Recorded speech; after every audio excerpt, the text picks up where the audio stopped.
안녕하세요. 조용한 생활 2025년 6월호를 듣고 계신 여러분께서는 지금 TV 세계를 탐험하는 텔레라마 코너의 문을 여셨습니다. 코너지기 김선영 평론가님 모시겠습니다. 어서 오세요. 안녕하세요. 저희 오늘 좀 역사적인 날에 녹음을 하고 있지 않습니까? 네. 대통령 보궐선거 당일에 저희가 스튜디오에서 녹음을 하고 있는데요. 이게 뭐 자주 오는 타이밍은 아니고 해서 네. 평론가님하고 저하고 의논을 좀 해봤잖아요. 그래서 이 새로운 정부가 들어서면 방송 정책이 어떻게 바뀔 것인가에 대해서 시청자인 우리의 관심이 어느 때보다 필요하지 않은가. 네. 이런 잠옷 진지한 생각을 하지 않았겠습니까? 저희가. 날이라서. 아무래도 저희가 이제 코너다 보니까 이제 방송법이 어떻게 바뀌느냐에 따라서 콘텐츠가 어떻게 나오느냐에 중요한 영향을 미치는 거기 때문에. 그렇죠. 우리가 다룰 프로그램에 영향을 바로 미칩니다. 맞아요. 근데 마침 저희가 지난해 이제 연말에 TV 결산을 하면서 방송사법 개정안이 지금 어떻게 진통을 겪고 있는지에 대해서 막 다뤘었잖아요. 그렇죠. 3법에다가 이제 방통위 설치 및 운영에 관한 법률, 방통위법까지 해서 방송사법. 네네. 전 대통령이 이제 거부권을 2번이나 쓰는 바람에 자동적으로 이제 폐기가 되면서 그때 당시에 이제 여러 범국민 협의체를 결성을 해서 다시 한번 이 개정안에 대해서 논의를 해보겠다. 이제 거기까지 저희가 알고 있었잖아요. 그리고 다시 이제 방송 3법 개정안 초안이 나온 상태예요. 결정은 아무래도 이제 대선 이후로 이제 미뤄질 것 같고 개정안의 골자는 거의 달라지지 않았어요. 일단 개정안의 큰 목적은 공영방송의 자율성, 독립성을 강화하라 이거였기 때문에 공영방송의 지배구조를 개선을 해야 된다.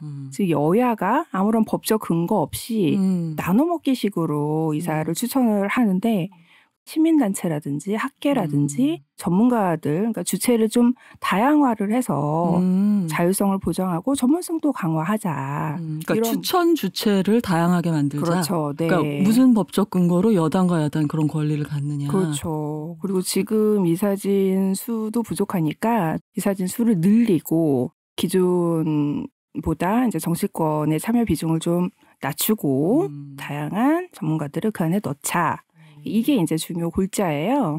그래서 이게 뭐 대선 이후에 어떻게 확정이 될지는 모르겠지만 기존의 방송법보다는 일단 진일보한 거죠. 근데 한 가지 좀 비판 여론이 있었던 거는 이사진 숫자가 당초에 얘기했었던 20명 내외의 숫자가 13명에서 15명 정도로 살짝 축소가 됐고 국회의 참여 비중이 거의 한 50% 정도로 다시 높아졌어요. 기존보다는 낮아졌지만 작년에 추진했던 안보다는 조금 이렇게 참여 비중이 높아져서 그 점을 다시 한번 좀 의견을 수렴을 해봐야 되지 않냐. 이런 의견까지 현재 진행이 된 상태입니다. 법적인 문제에 관해서는 그런 상황이고 그 밖에 정부가 바뀌면서 좀 마음을 새로 다잡아서 관심을 가져야 될 분야가 뭐가 있을까 하고 제가 궁금해하던 차에 평론가님께서 이 이슈가 중요한 것 같다라고 골라주신 게 있어요. 소개해 주시죠. 방송에 지금 시급한 문제들이 많지만 그중에서도 가장 골든타임을 지금 놓치면 안 된다라고 생각하는 분야가 지역방송이에요. 지역방송이요? 네. 물론 지금 지상파 방송이 전체적으로 굉장히 어려움을 겪고 있지만 더욱더 고사 직전에 있는 게 지금 현재의 지역방송의 현실이기 때문에 새 정부가 들어서면은 정말 이제 지역방송에 대해서도 많이 지원을 해야 된다. 그래서 지역방송을 우리는 왜 지켜야 되는지 현재 왜 이렇게 위기인지 그것들을 한번 이야기를 해볼까 해요. 알겠습니다. 지역방송이다 하면은 우리가 잘 알고 있는 공중파 방송사들의 지사들 있는 것이죠. 맞아요. MBC의 계열사들, 울산 MBC, 광주 MBC 막 이런 그리고 KBS도 마찬가지로 지역의 방송사가 있죠. 뭐 청주 KBS 뭐 이런 식으로 그런 것들이 이제 지역 방송이고요. SBS 네트워크라고 해서 SBS가 이제 서울 방송을 담당을 하면은 그쵸. 다른 지역마다 SBS와 같은 이제 상업 방송들, 민영 방송들이 있어요. 그래서 그 방송들이 같이 이제 네트워크 형태로 존재하고 있는 게 이제 지역 민영 방송인 거고요. 네. 그래서 지역 방송이 지금 당면하고 있는 어떤 위기를 실질적으로 해결할 만한 재정적인 지원이라든지 법안들, 정책들이 지금 너무나 미비한 상황이기 때문에 이거를 대체 어떻게 개선을 해야 될까. 지금도 계속해서 공청회가 열리고 네. 또 이제 지역방송협의회라는 곳에서도 토론을 하고 있고 정부에도 그걸 요청을 하고 있거든요. 근데 이제 또 우리는 좀 약간 낯설잖아요. 아무래도 서울 중심의 네, 사고를 하고 있으니까 왜 그렇게 중요한지. 당위성은 무엇인가. 맞아요. 네, 의식적으로 그걸 알아보지 않으면 사실은 잘 몰라요. 체감이 안 되거든요. 그렇습니다. 그래서 그런 얘기를 전반적으로 한번 짚어보려고 해요. 네. 그런데 같은 공중파라 그래도 이 지역 방송들 소유 구조는 조금 다르다. 네네. 이런 얘기를 들어본 것 같은데 많이 차이가 나나요? 살짝씩 좀 성격이 다른 거죠. 그러니까 KBS 같은 경우에는 어떻게 보면은 약간 직영점이라고 해야 되나? 그러니까 이제 KBS 본사가 서울에 있고 네. 거기 이제 9개 지역 총국과 9개의 지역 방송국이 있는 그런 시스템이에요. 모든 구성원들을 KBS에서 직접 임명을 하고 고용을 직접 그렇습니다. 네. 통합을 해서 약간 지휘를 하는 그런 구조이고요. MBC 같은 경우에는 이제 약간 계열사의 느낌인데 본사 중앙방송이 이제 서울에 있는 MBC 문화방송인 거고요. 지역 MBC 같은 경우에는 인력은 이제 자체적으로 거기에서 충원을 하지만 네. 전체 예산 이런 것들은 이제 중앙과 같이 돌아가는 그런 형태이고 SBS 네트워크 형태의 아까 말씀하신 네, 그 9개의 지역 민방 같은 경우에는 가맹점 구조라고 해야 되나? 그런 그래서 이제 SBS의 프로그램들을 받아오면서도 일정한 비율로 이제 자체 제작 프로그램들을 내놓고 지역 방송사의 어떤 수익 구조에 따라서 뭐 자체 제작 편성 비율 이런 게 또 다 달라요. 네. 하지만 대부분 돌아가는 구조는 이제 중앙 방송에서 이제 프로그램들을 이제 수급받아서 송출을 하고 네. 어느 정도의 비율로 이제 자체 제작 프로그램들을 네. 꼭 자체 제작이 아니더라도 이제 다른 방송에서 뭐 사오더라도 프로그램들을 이렇게 내놓는다는 거 그런 형태로 지금 운영이 되고 있어요. 자, 그렇다면 이제 우리는 네. 일단 첫째, 그럼 지역 방송이 왜 계속 존재해야 하느냐? 지역 방송 뭐 당위도 중요하고 법이 이렇게 생겨 있고 개선의 여지가 있고 이거를 머리로는 이해할 수 있지만 네. 시청자 입장에서 와닿는 건 프로그램이잖아요. 그렇죠. 그러니까 지역 방송만이 만들어낼 수 있는 내용 네. 혹은 그 지역의 발전 내지는 모든 사회 인프라의 과도한 중앙 집중화를 완화시킬 수 있는 어떤 순기능을 할 수 있는 예로서의 프로그램 네. 그런 것들에 대해서 알아야지만 정말 필요하구나 이렇게 네. 절감이 되고 그다음 사고가 전개가 되게 나갈 것 같은데요. 그런 계기가 된 작품이 하나 있었다고요. 아무래도 이제 많은 사람들이 가장 많이 아실 만한 작품이 이제 어른 김장아라는 작품이죠. 이게 이제 탄핵 전국 네. 헌법재판소 소장 대행님과 네. 관련해서 또 두 번째 웨이브가 일었었죠. 맞습니다. 이제 이 작품이 처음에 이제 2022년도에 네. 경남 MBC에서 제작을 한 다큐멘터리였어요. 2부작 다큐멘터리. 경남 MBC? 네네. 그리고 거기에서 12월 31일 마지막 날과 2023년 1월 1일 연말 연시에 이렇게 2부작으로 방영을 했었고 동시에 이제 경남 MBC의 유튜브를 통해서 이게 공개가 됐었어요. 그리고 저도 이제 유튜브로 그때 그 작품을 봤었거든요. 대체로 지역 방송사 프로그램은 유튜브로 전편 공개가 됩니까? 거의 그런 경우가 많아요. 그리고 이제 지역에서 아주 신경을 많이 써서 다른 플랫폼에 팔렸다거나 뭐 유통 채널을 찾았다거나 할 때는 공개됐다가 다시 닫히기도 하고 그렇죠, 네네. 그렇죠. 그래서 어른 김장아도 지금은 이제 유튜브에서 내려간 상태인데요. 대신 이제 넷플릭스에 올라오면서 이게 다시 또 글로벌 반응을 얻었고요. 차트에 올라 있더라고요. 네, 맞아요. 최근에 역주행 현상과 함께 그 오늘의 탑 네, 5위까지 거의 갔었더라고요. 얼마나 놀랄게요. 지역 방송사의 프로그램이 글로벌 OTT에 들어가는 것 자체도 신기한 건데 높은 시청 순위까지 기록했으니까.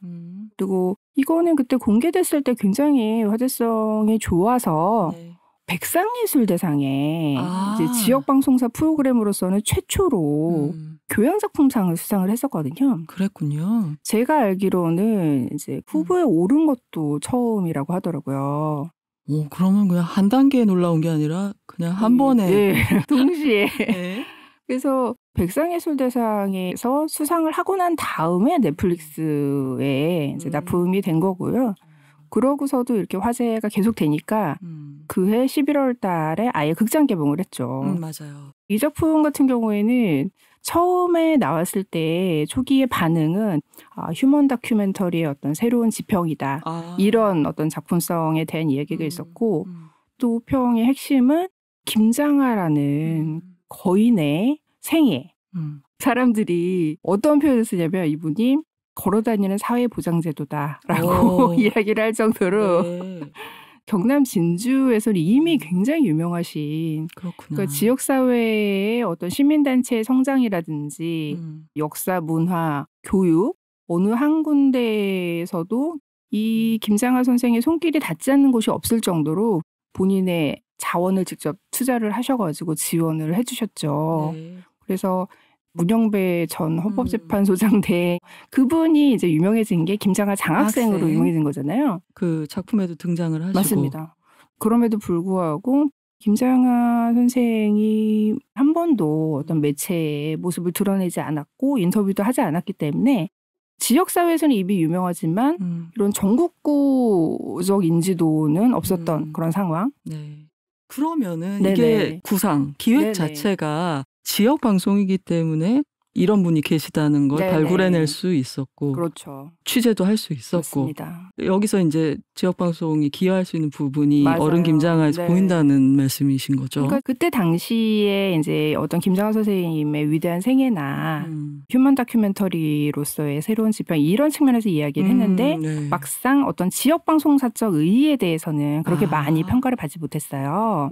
맞아요. 네, 근데 이 작품은 정말 지역 방송이기 때문에 오히려 가능한 작품이거든요. 네. 그리고 선생님이 직접 인터뷰를 하시길 꺼려 하시기 때문에 이 분에게 도움받은 분, 또 같이 일했던 분, 그 지역민들의 인터뷰와 증언을 통해서 이 다큐가 이루어진 거잖아요. 이 선생의 족적을 밟아가는 그런 과정이 지역사회에서 같이 호흡하고 밀착하는 주체에 취재가 없으면은 나올 수가 없는 작품이거든요. 이게 이제 경남 MBC의 김현지 PD와 전 경남 도민일보 기자였던 김주환 기자의 협업으로 신문 기자가 같이 만드신 거군요. 맞습니다. 네. 이 기자분이 오랫동안 김장하 선생을 취재를 해오셨는데 김현지 PD를 만나서 한번 우리가 다큐를 제작을 해보자.